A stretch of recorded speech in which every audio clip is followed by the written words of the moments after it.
Yeah. Yeah. That's what I'm talking about, bruh. Yeah. Hey, let's do this. This shit mine now. Perfect. Bitch, quick kick to the side. This is pippin' in my vibes. On the money made me come alive. Horsepower in my drive. And my drummers go dumber when it's time to ride. Joint to my method, got them calling paramedics. I don't know where my head is, I just know them by my letters. Straight business like I copied old letters.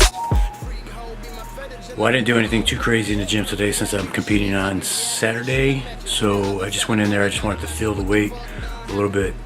So I thought I would just tell some of you guys out there, if you're interested, what it's like to lift with a Spinal Fusion. Back in 2014, I had my S1 to L5, L5 to L4 fused.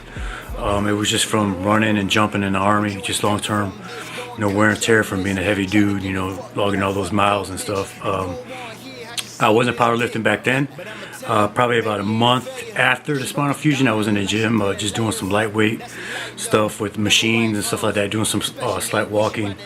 The only long-term damage that I've had from that is I still outside of my right hand foot is still numb, and it can spread to my whole foot depending on what I'm doing. And the outside of my calf sometimes feels like it's on fire, or it just feels weird when like my girlfriend or maybe my dog brushes against it or something like that. One of the big things when I did start powerlifting is I noticed that the pain associated with that started to go down a little bit. Most of the time I'm just sore in the morning time when I get up.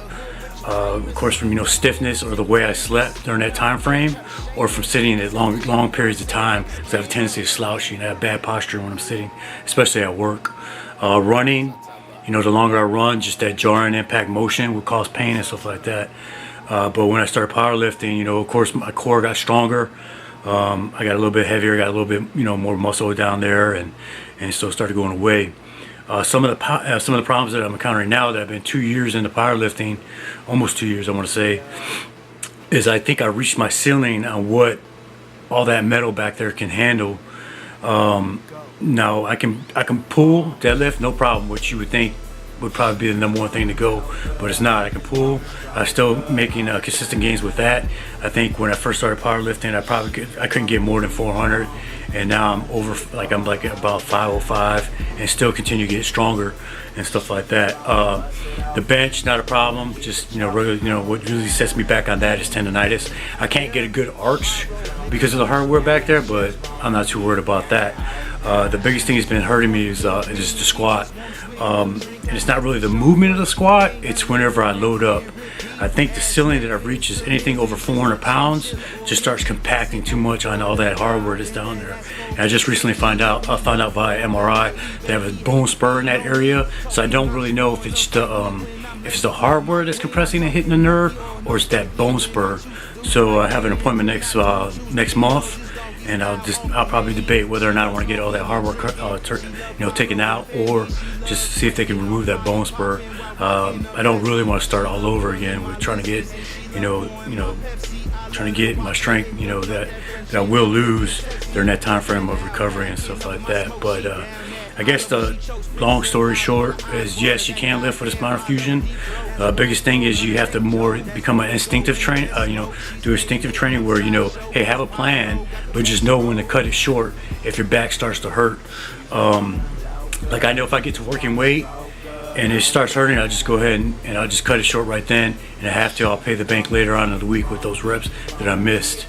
But all in all, you can do it. Just listen to your body. Also, do periodic checkups where you get x-rays just to make sure none of that hardware is shifted. If you still got pain, insist on getting an MRI.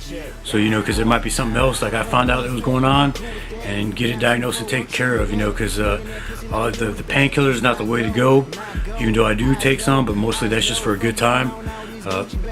Just joking, but it's either it's gonna hurt or it's not gonna hurt. And like I said, my pain threshold is usually on squat days, after I squat heavy, in the morning, after I get up, and then sitting, or after I've been sitting down for a long time.